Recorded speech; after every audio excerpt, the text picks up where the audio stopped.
और गाजा में इजराइल ने पूरे साल हमास को अपने बारूदी इंतकाम से दहलाया तो लेबनान में ईरान के सबसे ही ताकतवर प्रॉक्सी संगठन हिजबुल्लाह की कब्र भी खोद डाली। हमास के समर्थन में हिजबुल्लाह लगातार इजराइल पर रॉकेट और मिसाइल हमले करता रहा। इजराइल के सब्र की सीमा टूटी तो महज 12 दिन में हिजबुल्लाह की पूरी लीडरशिप का सफाया कर दिया। दक्षिण लेबनान के जिन शहरों को हिजबुल्लाह अपना गढ़ मानता था, 2024 में उन्हीं शहरों को इजराइल ने कब्रिस्तान बना दिया।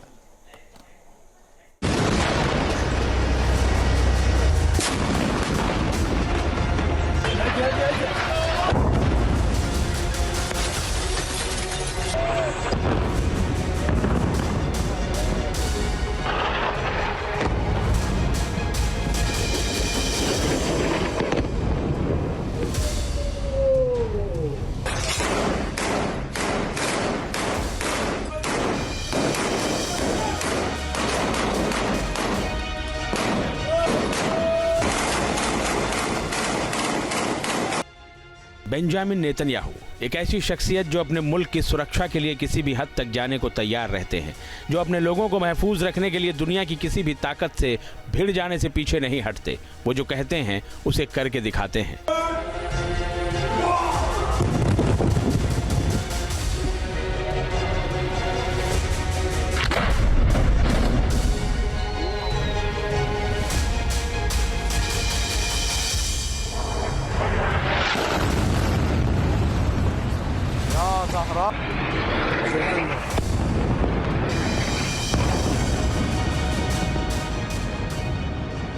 गाजा से हमास का लगभग किया सफाया।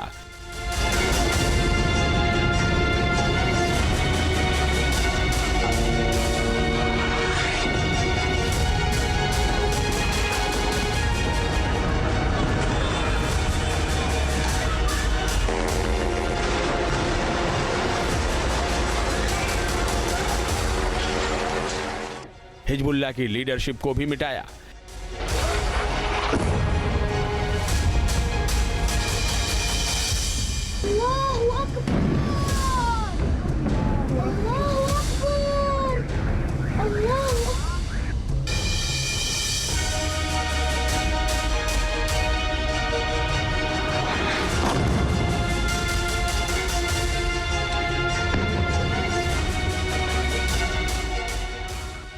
इजराइल पर हमला करने वाले हमास को सबक सिखाने के लिए जब नेतन्याहू ने गाजा पर हमला किया तो दुनिया भर से विरोध के तमाम सुर उठे।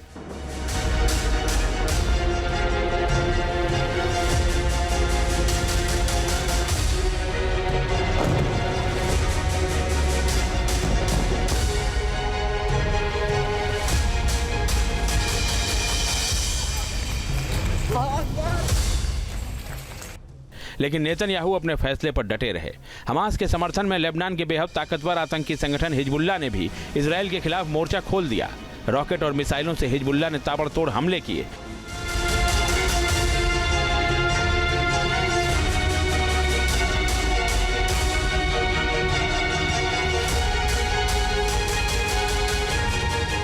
चेतावनी के बावजूद जब वो बाज नहीं आया तो इजरायली प्रधानमंत्री ने जंग का दूसरा मोर्चा खोलने में देर नहीं लगाई।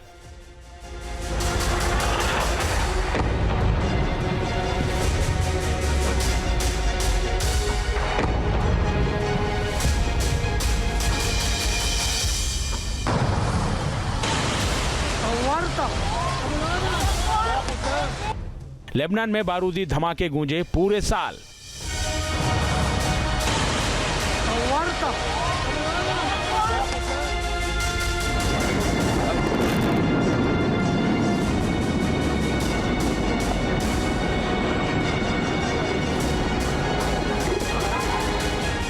इजराइल बन गया हिजबुल्लाह का काल।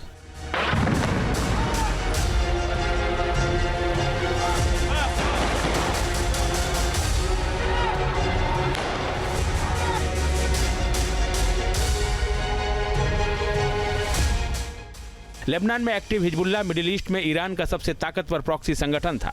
इजराइल को जंगी मोर्चे पर पहले भी वो कड़ी टक्कर दे चुका था। एक साथ दो मोर्चों पर जंग बेहद मुश्किल थी, लेकिन नेतन्याहू पीछे नहीं हटे। कुशल रणनीति और बेहतर प्लानिंग के साथ उन्होंने हिजबुल्लाह की कमर तोड़ दी।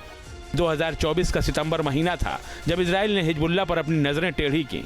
उसके बाद तो लेबनान में मानो कयामत टूट पड़ी।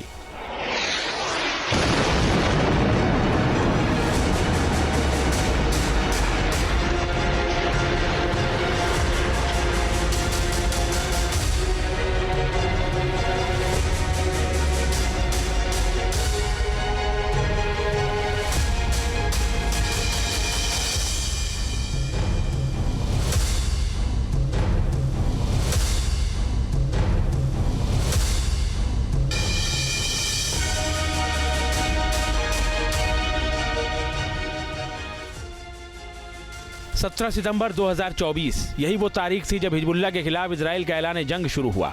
इजराइल ने लेबनान में एक साथ हजारों पेजर ब्लास्ट को अंजाम दिया। इस हमले में 13 हिजबुल्लाह लड़ाकों की मौत हुई जबकि 4000 लोग घायल हो गए।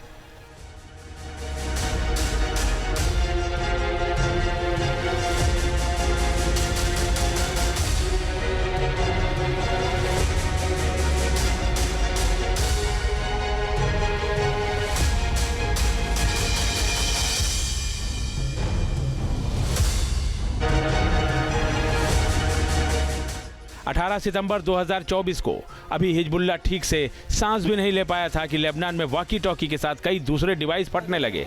इन धमाकों में 14 हिजबुल्लाह लड़ाके मारे गए और करीब 450 लोग जख्मी हो गए।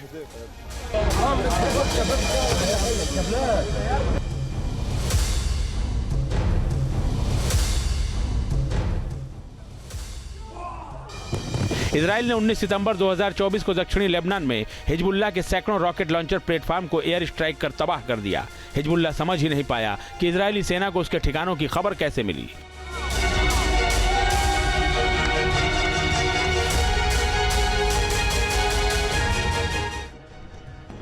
बीस सितंबर 2024 इजराइल ने बेरूत के रिहायशी इलाके में एक इमारत को निशाना बनाया। हमले में हिजबुल्लाह कमांडर इब्राहिम अकील मारा गया। साथ में हिजबुल्लाह के 15 आतंकी भी मारे गए। अकील ने ही हमास के साथ मिलकर 7 अक्टूबर 2023 को इजराइल पर हमले की योजना बनाई थी।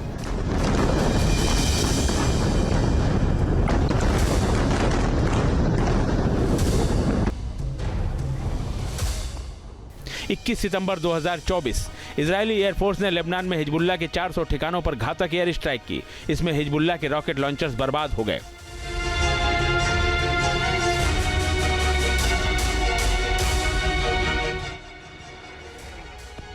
बाईस सितंबर 2024 को हिजबुल्लाह और इजराइल के बीच रात भर फायरिंग चलती रही। रॉकेट और ड्रोन्स अटैक होते रहे। इजराइल ने हिजबुल्लाह के 290 टारगेट्स पर हिट कर उन्हें तबाह कर दिया।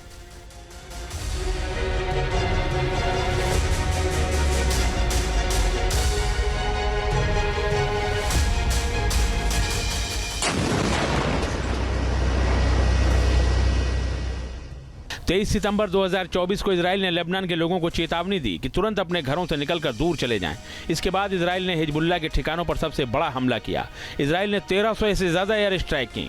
करीब 558 लोग मारे गए और 1800 लोग जख्मी हो गए। इसी दिन हिजबुल्लाह ने इजराइल की तरफ करीब 200 रॉकेट दागे। हालांकि ज्यादातर को इजराइल के एयर डिफेंस सिस्टम ने रोक लिया और हवा में ही मार गिराया। 24 सितंबर 2024 इजराइल ने बेरूत में एक और एयर स्ट्राइक की। इस हमले में हिजबुल्लाह की मिसाइल डिवीजन का कमांडर इब्राहिम काबिसी मारा गया। इजराइल के हमले के जवाब में हिजबुल्लाह ने भी पलटवार किया। हिजबुल्लाह ने लॉन्ग रेंज की मिसाइलें दागी जो तेल अवीव तक पहुंच गईं। ऐसा पहली बार हुआ था कि आतंकी संगठन ने इतनी दूरी तक मार करने वाली मिसाइलें दागी थीं। 25 सितंबर 2024 इजराइल ने अपने एयर स्ट्राइक को जारी रखा। हिजबुल्लाह लड़ाकों समेत 72 लोग हमले में मारे गए। 400 के करीब लोग जख्मी हुए। इजराइल ने लेबनान सीमा पर 2 अतिरिक्त रिजर्व ब्रिगेड की तैनाती की। जरूरत पड़ने पर लेबनान में ग्राउंड एक्शन शुरू किया जा सके।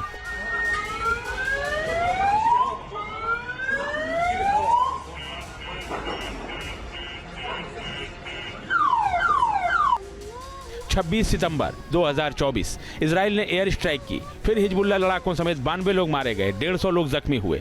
हिजबुल्लाह का एयरफोर्स कमांडर मोहम्मद हुसैन सुरूर इजरायली हमले में मारा गया। 28 सितंबर 2024 को इजरायली मिलिट्री ने घोषणा की कि उन्होंने हिजबुल्लाह चीफ हसन नसरल्लाह को बेरूत के दही में हुई एयर स्ट्राइक में मार गिराया है। हिजबुल्लाह ने भी बाद में इसकी पुष्टि की। यह हिजबुल्लाह के लिए बहुत बड़ा झटका था। इसके बाद 23 अक्टूबर 2024 को नसरल्लाह के बाद हिजबुल्लाह की कमान संभालने वाला हाशिम सफीउद्दीन भी इजरायली हमले में मारा गया।